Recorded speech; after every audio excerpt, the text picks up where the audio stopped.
পূর্বপুরুষেরা বলে থাকে যে একটা পাতা ততক্ষণই সুরক্ষিত থাকে যতক্ষণ সেটা গাছের সাথে লেগে থাকে। গাছ থেকে আলাদা হতেই তার নিজের কোনো অস্তিত্ব থাকে না, ওটা হাওয়ার দ্বারা বইতে থাকে, এখানে সেখানে গাড়ির নিচে চলে আসে। একটা পাথর ততক্ষণ সুরক্ষিত থাকে যতক্ষণ সে পাহাড়ের সাথে যুক্ত থাকে। পাহাড় থেকে আলাদা হতেই তার নিজের কোনো অস্তিত্ব থাকে না, এখানে সেখানে সিঁড়িতে দেয়ালে লাগিয়ে দেওয়া হয়। একটা পাতার সুরক্ষা যেমন একটা গাছের সাথে যুক্ত থাকে, একটা পাথরের সুরক্ষা পাহাড় বা পর্বতের সাথে যুক্ত থাকে, ঠিক সেভাবে একটা মানুষের সুরক্ষা ততক্ষণ থাকবে যতক্ষণ সে সৎসঙ্গ হরিকথার সাথে যুক্ত থাকবে। সৎসঙ্গ থেকে দূর হলে কি হবে জানেন?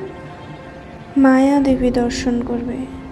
যেরকম সাপ সবসময় ফেনি তুলে বসে থাকে, ঠিক সেভাবে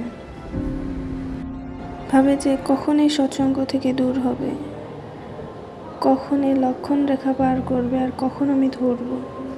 রাবণ কতক্ষণ ভেতরে প্রবেশ করতে পারেনি জানেন কি? রাবণ কতক্ষণ ভেতরে প্রবেশ করতে পারেনি? যতক্ষণ সে লক্ষণ রেখা পার না করে। যখন যখন যাওয়ার চেষ্টা করতো পা ভিতরে রাখতো, জ্বলে উঠতো আগুন দিয়ে। কিন্তু যখন সে মাতা সীতাকে বাহিরে রাখলো লক্ষণ রেখা পার করে, তখন তার মধ্যে মাতা সীতাকে হরণ করার সামর্থ্য চলে আসলো। ঠিক তেমনভাবে লক্ষণ রেখা আমাদের সবার জীবনে আছে।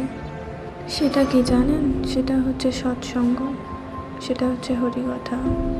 যেটা লঙ্ঘন করতে না করতেই মায়া আমাদের ঘিরে ফেলবে, মায়া আমাদের হরণ করে নেবে।